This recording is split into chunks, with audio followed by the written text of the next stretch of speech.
Again warning federal agents to stay away from their homes, Edward and Elaine Brown hinted that violence would ensue if anyone tries to arrest them. The couple has remained in self-imposed exile, refusing to turn themselves in after a conviction on federal tax evasion. The Browns say income taxes are voluntary. If there is such a law, why don't they just show it? No one has been able to do so. The couple was joined by Randy Weaver, a survivor of the botched federal raid on Ruby Ridge 14 years ago. His presence underscores the tension that such a standoff may not end quietly. I hope that they learn that the Browns are right. The federal government have been lying to them for years. The Browns say they have no intention of leaving on their own. U.S. Marshals insist it's time the couple turn themselves in and begin serving their 5-year prison sentences. The Browns have other ideas. We will either go out of here totally free and exonerated because there's no crime, there's no victim, or we will defend to the death. All right, that was the voice of Ed Brown and Elaine Brown, currently sentenced to death by prison. You know, live free or die used to be an American idea. I pray you write them a letter. There's the addresses on the screen for those of you who do not know. I got a CorrElinks email from Ed Brown, and I want to read it. Let's make it bigger. All right. I asked him about CMU prison, and he responded. He says, Dear David and Aaron, I think he thinks he's writing to David Ridley, but it's understandable that he, misses my name from time to time. July 3rd, that'd be yesterday, or I'd be 2 minutes ago. It's 12:02, so it just turned July 4th. I sent you several letters and one package of info related to CMU several weeks ago when you first asked the same question. Elaine was in a CMU at Dallas-Fort Worth, Texas, while I and several other men opened the Marion, Illinois CMU in 2008.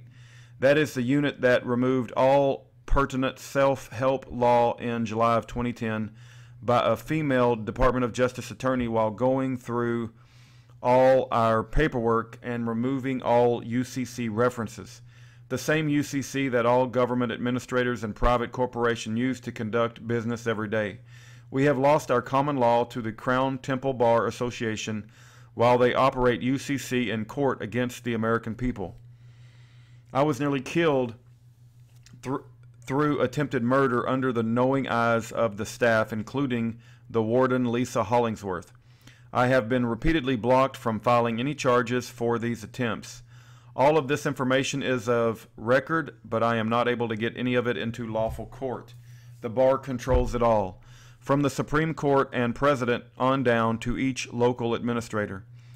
Remember, isolation is the cruelest form of punishment, and the private Bureau of Prisons has it down to a science.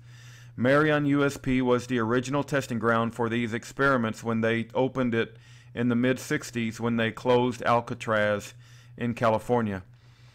After killing too many BOP, the prisoners,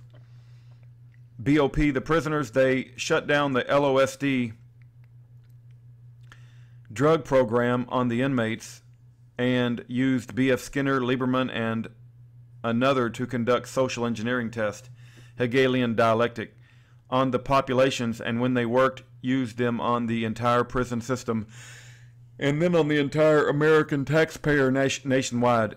If you did not receive the CMU package I sent to you, that means that the BOP has spread the CMU program throughout the entire prison system.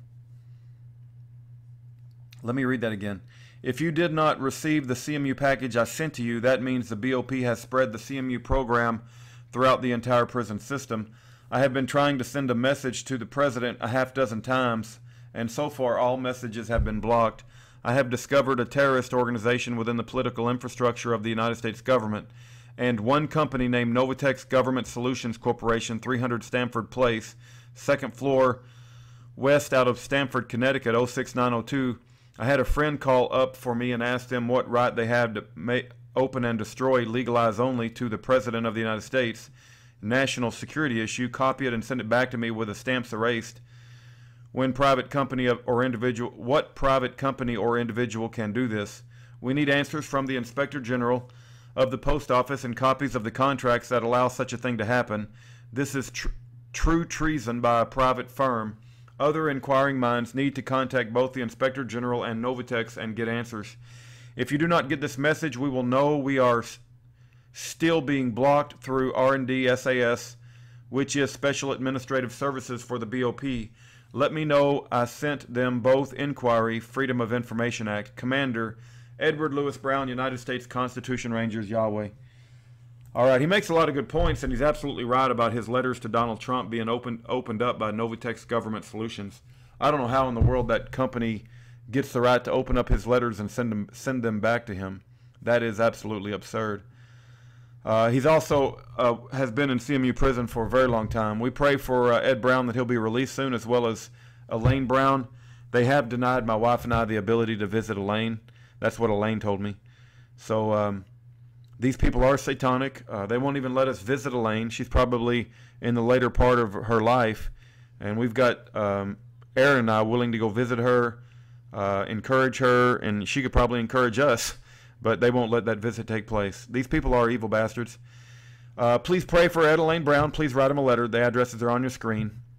The last line of peaceful defense between a tyrannical government and the defendant is jury nullification. Educate yourself about jury nullification at fija.org.